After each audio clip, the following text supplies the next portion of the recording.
The Take-Two Entertainment CEO might have leaked the Borderlands 3 launch window without even noticing it. Let's talk about it.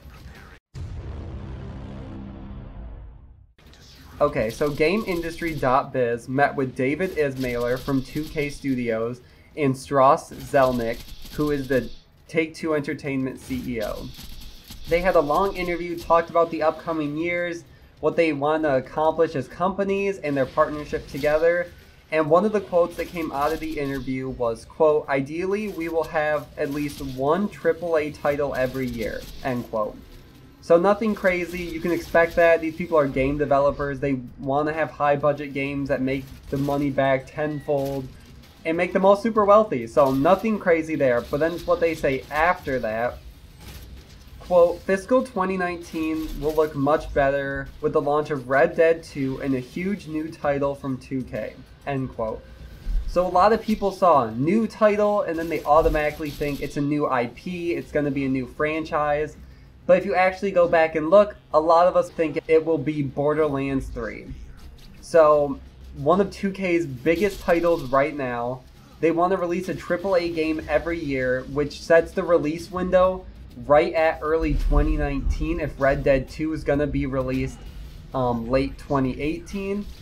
And if we look at the company's fiscal years, fiscal 2019 goes from April 2018 to March 2019, which would set the Borderlands 3 release date super early that year.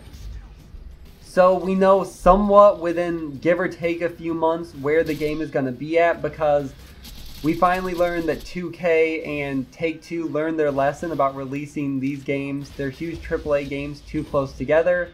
If you look back to Titanfall and Battlefield 1, you can see all the trouble that caused.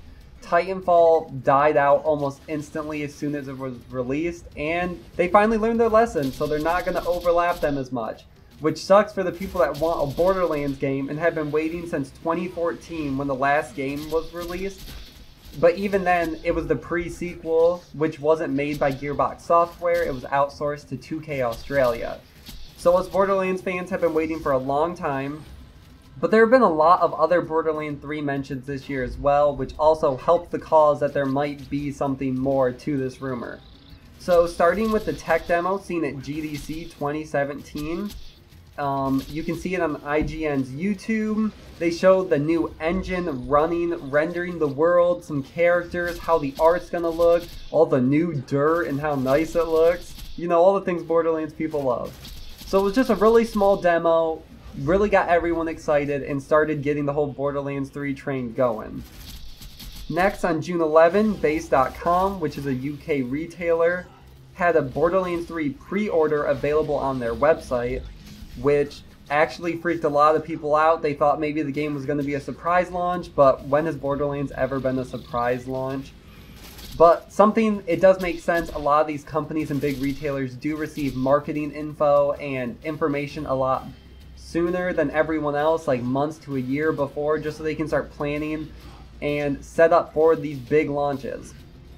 And also, if anybody wants to know the date, it was set at December 31st, 2017. But a lot of companies do that when they don't know the exact date, just so people aren't let down and they can push it back further if need be when we're expecting a 2019 release. On top of that, if you've been following Gearbox Software on Twitter, they posted recently asking fans and followers what their favorite gun is from the series and then write why. And people started analyzing this and thinking this might be another reason how Gearbox is starting to get some feedback and starting to work on the legendary weapons, getting some ideas and figuring out what people liked, what they didn't like, starting to get that train rolling. And then a few days after that, they post one of the old, from Borderlands 2, I think, Claptrap commercials that they made, where they're full CGI. They're pretty good. I think they're very entertaining. So they released one of those and posted on Twitter and asked if people would like to see more of these in the future. So we hope that for the next Borderlands game, they'll make more of these CGI renderings. So Gearbox is definitely starting to extend in trying to figure out what the people want to see and what they want. And one last piece of news that we know about Borderlands 3 is if anybody knows about Battleborn, which was Gearbox's response to the hero shooter genre. Inside that game, there was a Easter egg that people deciphered and broke down, and they saw the next world that we're supposed to go to in the Borderlands franchise is Promethea, and they also deciphered a message that told us not to trust Tannis. So, you know, take that for what you will. I'll link a bunch of videos if you guys want to get into all this, or let me know if you guys want me to make my own videos on that. But so far, this is what we know kind of about Borderlands 3, and we hopefully know that it's going to launch somewhere between January and March of 2019, probably. That will probably change, but we can hope. Awesome. Thank you guys so much for watching. Let me know if you guys are excited about Borderlands 3. And like, comment, subscribe, do all that good stuff. See you guys in the next one.